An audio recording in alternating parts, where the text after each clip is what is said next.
It's my feel-good breakfast show.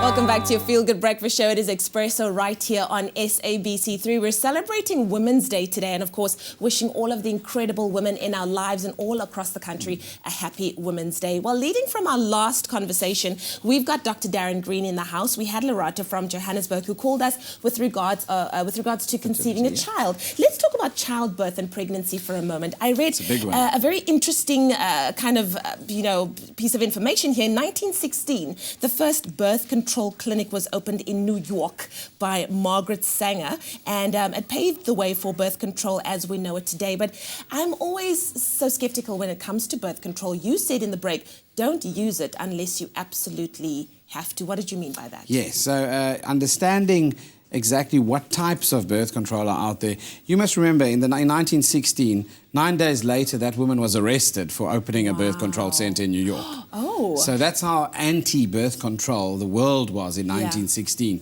until obviously health workers and people that were philanthropists realized that our population problem is an issue. So is the deaths from illegal abortions and so forth. So that's why it led that road. But understanding what you take when you take, for example, an oral contraceptive pill is important. You have hormones in there, chemical substances that we use, the fertility hormones or the sex hormones as such, that obviously control your ability to house a conceived pregnancy or not. Yeah.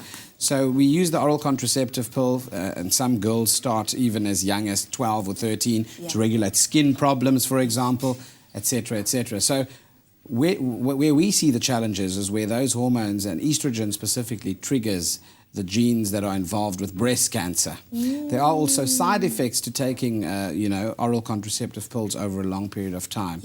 But one must then obviously look at your social responsibilities. You've got to look at other forms of contraception. So there are many forms of contraception that one needs to educate our youth about and our parents about.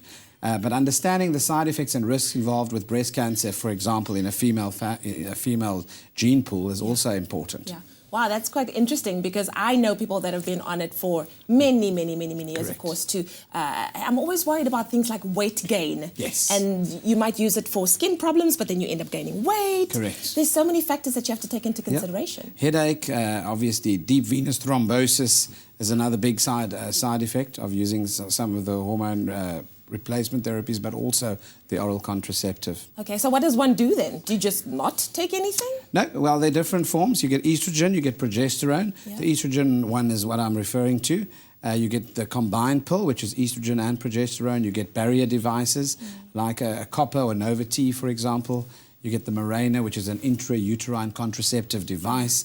And then obviously there's barrier contraception that we advise anyway, with protecting yourself against STDs and that kind of thing. What I want to talk about, since we're talking about how things have changed from, let's say, 1916 all the way till now, the last 100 years, how has the process of childbirth changed between then and now? Because it's used, I mean, there's water birth, there's a whole lot of different things, there's home births. Yes, in the past, in the 1900s, you had a midwife or a doula or a friend that would go through the process. Men ran for the hills.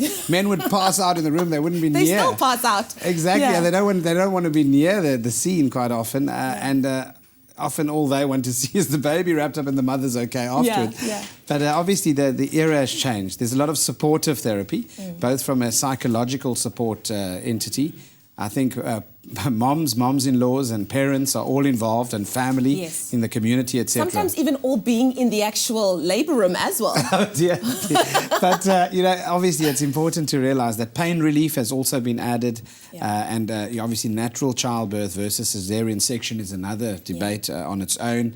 And then obviously managing the risks around birth time with technology and our really well-qualified gynaes has improved dramatically to decrease the risk of deaths during the birth process. Well, we are continuing to take your questions on your Feel Good Breakfast Show. Dr. Darren Green is in the house. We've got him here for a little bit longer. Please give us a call if you have any women's health-related questions. That number to dial, 083 91 33728. We are here to answer your questions. Over to the kitchen.